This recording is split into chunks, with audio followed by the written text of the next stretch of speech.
This week's video, we're going to discuss how to win friends and influence people. Part 2, Chapter 2.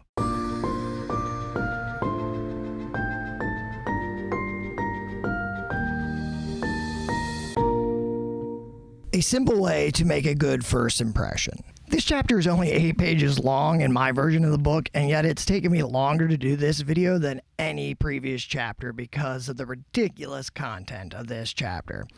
It is filled with some very old-fashioned ideas that may not translate well. The entire chapter probably could be summed up in 3 words. Smile more often. That's all he talks about in the chapter. Just smiling.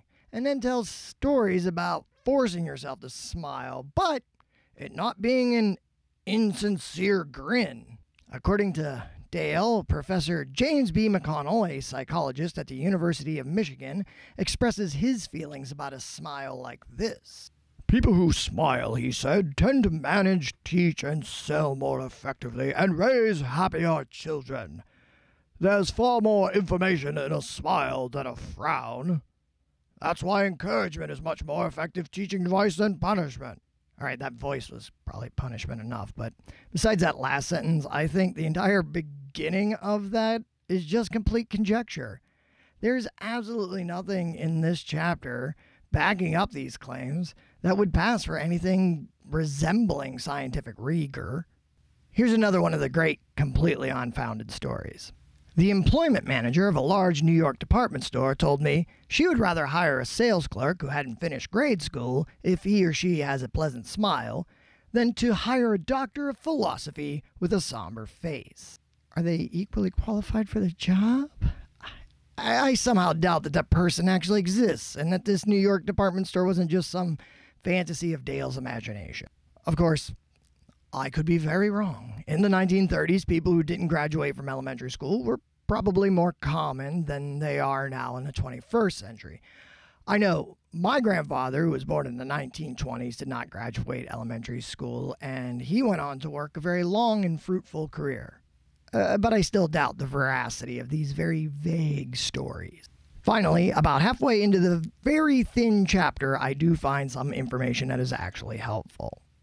Dale discusses how companies have trained employees to smile while selling over the telephone. I've definitely found in my own telephone sales that standing, moving around, smiling, and imagining the person I'm talking to be much more effective than just sitting down and droning on at my script. Selling via telephone was a brand new idea in the 1930s and a very novel idea right now. I found that I can land higher paying gigs more often by telephone than by email, and most of our competition, let's admit it, is not using the telephone. Then Dale tells a story about a manager trying to fill a role and a highly sought after recruit that had all the qualifications and multiple offers.